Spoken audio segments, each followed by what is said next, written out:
Bonjour à toutes et à tous, c'est le 16e épisode du Beau Rôle, le podcast où les textes prennent vie. Aujourd'hui, place au jeu de cœur avec Marivaux. Entre aveux impossibles et déclarations déguisées, une jeune veuve teste l'amour d'un homme prêt à tout risquer pour elle. 2 points, ouvrez les histoires.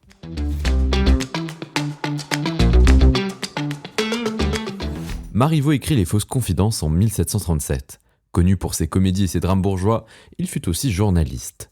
La pièce se déroule dans une demeure bourgeoise. D'un côté, Araminte, jeune veuve riche, maîtresse des lieux, qui possède tout ce que l'on peut désirer. De l'autre, Dorante, son intendant, il n'a rien, sinon une élégance qui intrigue et un secret brûlant.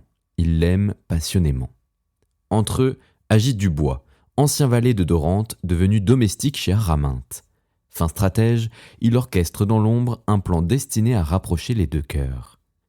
Dans l'extrait que vous allez entendre, les scènes 12 et 13 de l'acte 2, Araminte vient d'apprendre l'amour de Dorante. Troublée, partagée entre prudence sociale et trouble intime, elle décide d'en éprouver la sincérité en lui annonçant qu'elle s'apprête à épouser un autre homme et en lui demandant d'écrire lui-même la lettre qui officialise ce mariage. On m'a dit que vous vouliez me parler, madame ? Viens ici, tu es bien imprudent, Dubois, bien indiscret. Moi qui ai si bonne opinion de toi, tu n'as guère d'attention pour ce que je te dis. Je t'avais recommandé de te taire sur le chapitre de Dorante. Tu en sais les conséquences ridicules et tu me l'avais promis. Pourquoi donc avoir prise sur ce misérable tableau avec un sot qui fait un vacarme épouvantable et qui vient tenir des discours tout propres à donner des idées que je serais au désespoir qu'on eût ? Ma foi, madame, j'ai cru la chose sans conséquence. Et je n'ai agi d'ailleurs que par un mouvement de respect et de zèle. Laisse là ton zèle. C'est de ton silence que j'ai besoin pour me tirer de l'embarras où je suis et où tu m'as jeté toi-même. Car sans toi, je ne serais pas que cet homme-là même, et je n'aurais que faire d'y regarder de si près. J'ai bien senti que j'avais tort. Passe encore pour la dispute. Mais pourquoi s'écrier ? Si je disais un mot, y a-t-il rien de plus mal à toi ? C'est encore une suite de ce zèle malentendu. Eh bien, tais-toi donc, tais-toi. Je voudrais pouvoir te faire oublier ce que tu m'as dit. Oh, je suis bien corrigé. C'est ton étourderie qui me force actuellement de te parler, sous prétexte de t'interroger sur ce que tu sais de lui. Ma mère et monsieur le comte s'attendent que tu vas m'en apprendre des choses étonnantes. Quel rapport leur ferais-je à présent ? Ah, il n'y a plus rien de facile à raccommoder.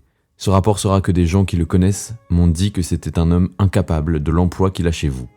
Quoiqu'il soit fort habile, au moins, ce n'est pas cela qui lui manque. À la bonne heure, mais il y aura un inconvénient. S'il en est incapable, on me dira de le renvoyer. Et il n'est pas encore temps. J'y ai pensé depuis. La prudence ne le veut pas. Et je suis obligé de prendre des billets et d'aller tout doucement avec cette passion si excessive que tu dis qu'il a et qu'il éclaterait peut-être dans sa douleur. Me fierais-je à un désespéré ? Ce n'est plus le besoin que j'ai de lui qui me retient. C'est moi que je ménage. À moins que ce qu'a dit Marton ne soit vrai. Auquel cas, je n'aurais plus rien à craindre. Elle prétend qu'il l'avait déjà vu chez monsieur Rémy et que le procureur a dit, même devant lui, qu'il l'aimait depuis longtemps et qu'il fallait qu'ils se mariassent. Je le voudrais. Bagatelle. Dorante n'a vu Marton ni de près ni de loin. C'est le procureur qui a débité cette fable-là à Marton dans le dessein de les marier ensemble. Et moi, je n'ai pas osé l'en dédire, m'a dit Dorante, parce que j'en aurais indisposé contre moi cette fille qui a du crédit auprès de sa maîtresse et qui a cru ensuite que c'était pour elle que je refusais les 15 000 livres de rente qu'on m'offrait. Il t'a donc tout compté ? Oui, il n'y a qu'un moment, dans le jardin, où il a voulu presque se jeter à mes genoux pour me conjurer de lui garder le secret sur sa passion et d'oublier l'emportement qu'il eut avec moi quand je le quittais. Je lui ai dit que je me tairais, mais que je ne prétendais pas rester dans la maison avec lui et qu'il fallait qu'il sortît. Ce qui l'a jeté dans des gémissements, dans des pleurs, dans le plus triste état du monde.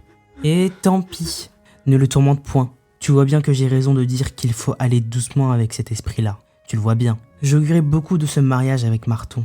Je croyais qu'il m'oublierait. Et point du tout, il n'est question de rien. Pure fable. Madame a-t-elle encore quelque chose à me dire ? Attends, comment faire ? Si lorsqu'il me parle, il me mettait en droit de me plaindre de lui, mais il ne lui échappe rien. Je ne sais de son amour que ce que tu m'en dis, et je ne suis pas assez fondé pour le renvoyer. Il est vrai qu'il me fâcherait s'il parlait, mais il sera à propos qu'il me fâchât. Vraiment, oui. Monsieur Dorante n'est point digne de madame. S'il était dans une plus grande fortune, comme il n'y a rien à dire de ce qu'il est né, ce serait une autre affaire. Mais il n'est riche qu'en mérite, et ce n'est pas assez. Vraiment non. Voilà les usages.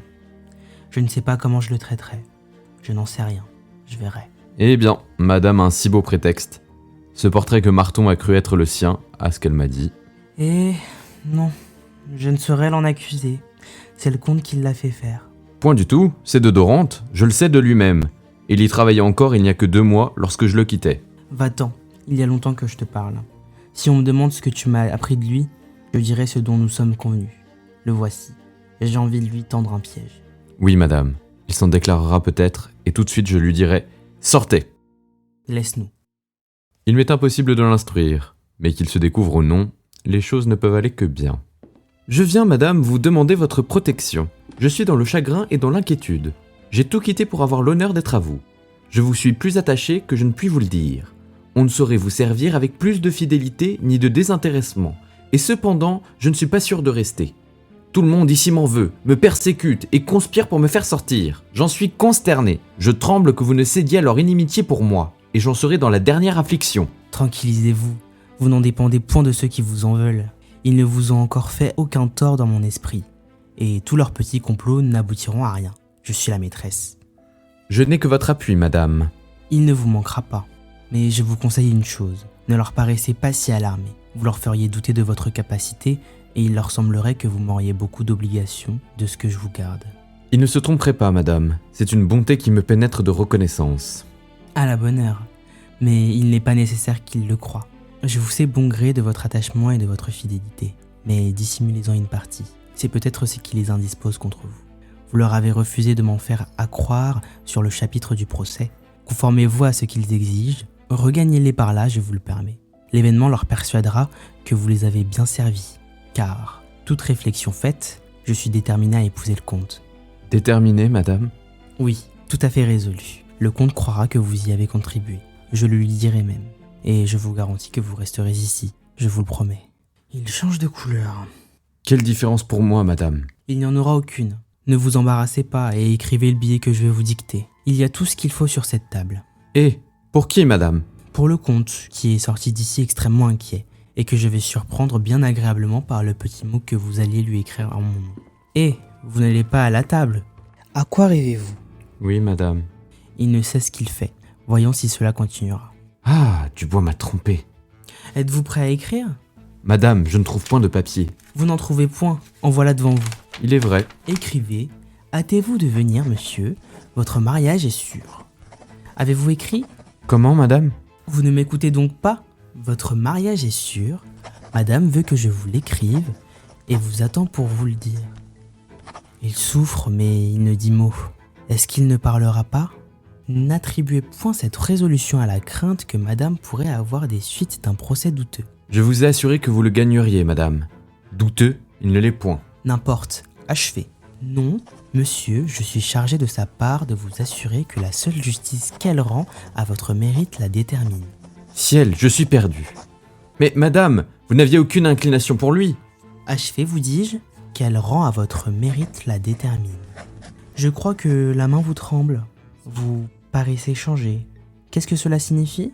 Vous trouvez-vous mal ? Je ne me trouve pas bien, madame. Quoi, si subitement ? Cela est singulier. Pliez la lettre et mettez à monsieur le comte d'Orimont. Vous direz à Dubois qu'il la lui porte. Le cœur me bat. Il n'y a pas encore là de quoi le convaincre. Ne serait-ce point aussi pour m'éprouver ? Dubois ne m'a averti de rien. C'est tout pour aujourd'hui. Pour découvrir le dénouement ou d'autres pièces de Marivaux, rendez-vous chez votre libraire, dans votre bibliothèque ou sur internet. Merci d'avoir écouté ce 16e épisode du Beau Rôle. Si ça vous a plu, pensez à vous abonner au podcast et à suivre l'aventure sur les réseaux sociaux. N'oubliez pas de liker et de partager autour de vous pour continuer à faire vivre ces textes. Et merci à Issa Marimoutou pour la 2e voix de cet épisode. On se retrouve très vite pour une nouvelle histoire.